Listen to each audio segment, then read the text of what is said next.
नमस्कार। आज है 31 जुलाई 2025 और दिन है गुरुवार। नमस्कार, ज्ञान एमपी न्यूज में आपका स्वागत है। आइए देखते हैं आज दिन भर की मध्य प्रदेश की बड़ी खबरों को। उससे पहले आप वीडियो को लाइक करना ना भूलें और कमेंट में अपने जिले का नाम जरूर बताएं।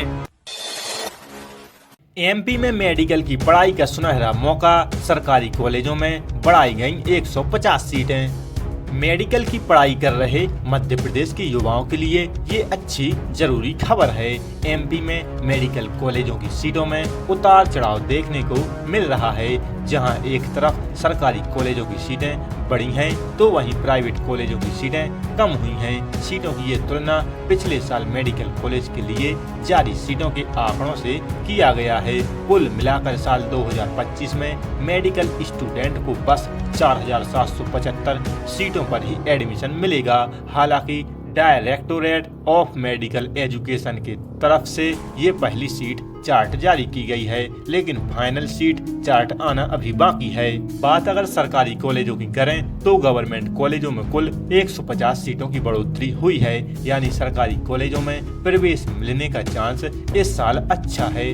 मंदसौर, सिवनी और नीमच के मेडिकल कॉलेजों में 50-50 सीटों का वृद्धि हुई है। वहीं साल 2024 में कुल 2,425 सीटों पर ही एडमिशन हुआ था। सरकारी कॉलेजों की सीट बढ़ने से स्टूडेंट कम से कम फीस में एमबीबीएस और एमडीएस की पढ़ाई कर पाएंगे। मध्य प्रदेश में आंगनबाड़ी भर्ती अब होगी ऑनलाइन। मध्य प्रदेश में आंगनबाड़ी कार्यकर्ताओं और सहायिकाओं की भर्ती अब पूरी तरह ऑनलाइन की जा रही है। यह न सिर्फ एक बड़ी तकनीकी पहल है, बल्कि पारदर्शिता और दक्षता की दिशा में एक अहम कदम है। राज्य सरकार का दावा है कि यह प्रक्रिया अपनाने वाला मध्य प्रदेश देश का पहला राज्य है और अन्य राज्य भी इसे अपनाने की दिशा में आगे बढ़ रहे हैं। महिला बाल विकास विभाग ने यह फैसला लिया है कि आंगनबाड़ी कार्यकर्ताओं और सहायिकाओं की भर्ती अब पारंपरिक ऑफलाइन तरीके के बजाय एमपी ऑनलाइन प्लेटफॉर्म के जरिए की जाएगी। इससे न केवल आवेदन प्रक्रिया आसान हुई है, बल्कि पुराने भर्ती तरीके में सामने आने वाली गड़बड़ियों और भेदभाव पर भी रोक लगेगी। इंदौर, धार, बड़वानी, खंडवा, झाबुआ व अलीराजपुर जिले में हल्की बारिश के आसार। इंदौर संभाग के जिलों को इस बार हल्की से मध्यम बारिश से ही संतोष करना पड़ रहा है। इंदौर जिले में इस बार अभी तक औसत से 33% कम बारिश हुई है। भोपाल सहित मौसम वैज्ञानिकों के मुताबिक अरब सागर में बनने वाले सिस्टम के कारण इंदौर संभाग में ज्यादा वर्षा होती है। इस बार अरब सागर में मानसून सिस्टम निष्क्रिय है। इस वजह से इंदौर संभाग के जिलों में हल्की बारिश हो रही है। आगामी 2 से 3 दिनों में भी इंदौर, धार, खंडवा और अलीराजपुर में हल्की बारिश होने के ही आसार हैं। मौसम वैज्ञानिकों की माने तो इस बार अधिकांश सिस्टम बंगाल की खाड़ी में बने ये सिस्टम छत्तीसगढ़ व मध्य प्रदेश तक आते आते कमजोर हो जाते हैं। इंदौर में 1 अगस्त से हेलमेट नहीं तो पेट्रोल भी नहीं मिलेगा। सुप्रीम कोर्ट की सड़क सुरक्षा समिति के अध्यक्ष एवं पूर्व न्यायाधीश अभय मनोहर सप्रे ने सड़क दुर्घटना कम करने के लिए हेलमेट और सीट बेल्ट लगाने के लिए जागरूकता फैलाने के निर्देश दिए थे। साथ ही इनका पालन नहीं करने वालों पर कार्रवाई के निर्देश दिए थे। इसी को लेकर जिला प्रशासन ने इंदौर में 1 अगस्त से बगैर हेलमेट के पेट्रोल देने पर प्रतिबंध लगा दिया है। हेलमेट लगाने वालों की गाड़ियों में ही पेट्रोल डाला जाएगा। आज और कल इसका प्रचार किया जाएगा और 1 तारीख से नियम लागू होंगे। इसका पालन करने के लिए सख्ती भी की जाएगी। इंदौर में जिला प्रशासन सड़क हादसों में मृत्यु दर कमी लाने के लिए यह बकायद कर रहा है। हेलमेट पहनने से दुर्घटना की स्थिति में वाहन चालक को सिर से चोट नहीं लगती है। यह उसकी जान की सुरक्षा के लिए बहुत महत्वपूर्ण है। साथ ही कार चालकों के लिए सीट बेल्ट लगाना भी अनिवार्य किया गया है। कलेक्टर आशीष सिंह ने कहा कि यह मानवीय सुरक्षा के लिए बहुत जरूरी है। खिड़कियों पर पर्दों की जगह लेंगे स्मार्ट ग्लास, बिजली की होगी बचत। IIT इंदौर के शोधकर्ताओं ने नए प्रकार का स्मार्ट ग्लास विकसित करने का दावा किया है। यह घरों और कार्यालयों में खिड़कियों के उपयोग के तरीके को बदल सकता है। यह स्मार्ट ग्लास रोशनी और गर्मी को स्वयं नियंत्रित भी कर सकता है। इससे पर्दों की जरूरत धीरे धीरे खत्म हो सकती है। यह कांच एक खास किस्म की कोटिंग से तैयार किया गया है जो हल्के से विद्युत प्रवाह के जरिए अपनी पारदर्शिता और रंग बदल सकता है। जब सूरज की रोशनी तेज हो तो यह स्वयं गहरा हो जाता है ताकि कम रोशनी और गर्मी अंदर आए। वहीं बाहर ठंड हो या कम रोशनी होने या ग्लास फिर से हल्का हो जाता है ताकि रोशनी और गर्मी अंदर आ सके। लाडली बहना योजना के कब होंगे नए पंजीयन? मुख्यमंत्री लाडली बहना योजना की 1.29 करोड़ लाभार्थी बहनों के लिए महत्वपूर्ण खबर है। मंगलवार को मध्य प्रदेश विधानसभा के मानसून सत्र में जोरा कांग्रेस विधायक पंकज उपाध्याय ने लाडली बहना योजना की राशि 3000 करने और नए पंजीयन समेत कई प्रश्न पूछे थे। इस पर महिला एवं बाल विकास मंत्री निर्मला भूरिया ने कहा कि योजना में राशि को बढ़ाकर 3000 रुपए करने का वर्तमान में कोई प्रस्ताव विचाराधीन नहीं है। जून 2025 में ऐसी कोई घोषणा नहीं की गई। नए पंजीयन का भी कोई प्रस्ताव नहीं है, इसलिए पंजीयन नहीं किए जा रहे हैं।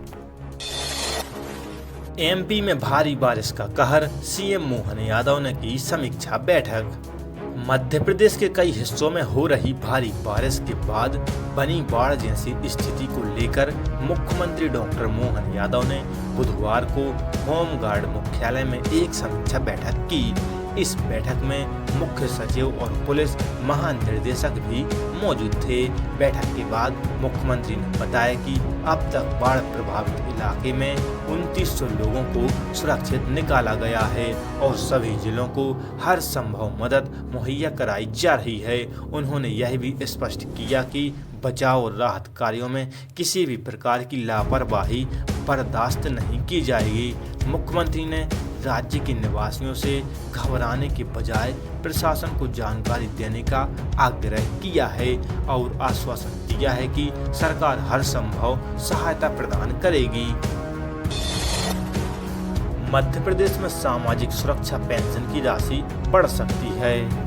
प्रदेश में 60 वर्ष से अधिक आयु के वृद्धजनों को दी जाने वाली वृद्धा पेंशन, इंदिरा गांधी राष्ट्रीय वृद्धा पेंशन के साथ ही कल्याणी पेंशन की राशि बढ़ाई जा सकती है।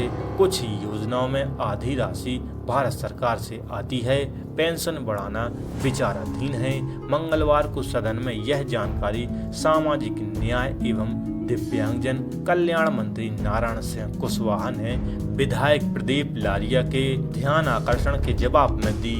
लारिया ने बताया कि सामाजिक वृद्धा पेंशन योजना में गरीबी रेखा सूची में नाम होना अनिवार्य है, लेकिन गरीबी रेखा सूची में नाम न होने के कारण शासन की योजनाओं का लाभ नहीं मिल पा रहा है।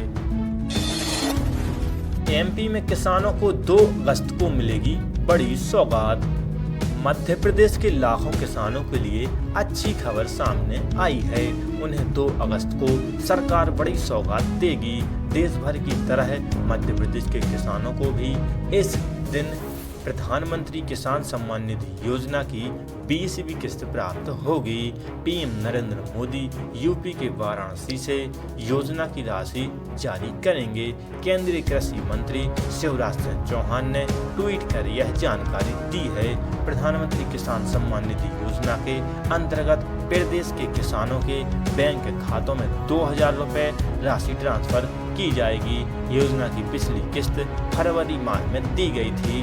प्रधानमंत्री किसान सम्मान निधि योजना देश के छोटे किसानों को आर्थिक मदद देने के लिए प्रारंभ की गई थी। इसके तहत पात्र किसानों को हर साल कुल 6000 रुपए दिए जाते हैं। यह राशि 2-2 हजार रुपए की 3 किस्तों में लाभार्थियों के बैंक खाते में जमा की जाती है। 2019 में शुरू हुई इस योजना की 19वीं किस्त के तरह प्रधानमंत्री श्री नरेंद्र मोदी ने 24 फरवरी को किसानों के खाते में पैसे डाले थे, तब देश भर के 9.8 करोड़ किसानों के खाते में कुल 22,000 करोड़ रुपए ट्रांसफर किए गए थे। लोकायुक्त में 90% शिकायतें, राज्य सेवा के 18 अधिकारी ट्रैप। भ्रष्टाचारियों के खिलाफ शिकंजा कसने वाली मध्य प्रदेश सरकार की एजेंसी लोकायुक्त में 90% से ज्यादा शिकायतें जांच के पहले ही दम तोड़ देती हैं। साल 2018 से 2025 के बीच लोकायुक्त में कुल 35,434 शिकायतें प्राप्त हुई हैं, जिनमें सिर्फ 3419 में जांच शुरू की गई है। बाकी 31,000 से ज़्यादा प्रकरणों को नसीबबद्ध कर दिया गया, यानी कि लोकायुक्त द्वारा उन शिकायतों में जांच करने के लिए कोई ठोस तथ्य नहीं मिला गया। जांच शुरू करने से पहले ही उन्हें क्लोज कर दिया गया। यह आंकड़ा विधानसभा में कांग्रेस पार्टी के विधायक प्रताप सिंह ग्रेवाल के सवाल पर सरकार द्वारा दिए गए लिखित जवाब में सामने आया है।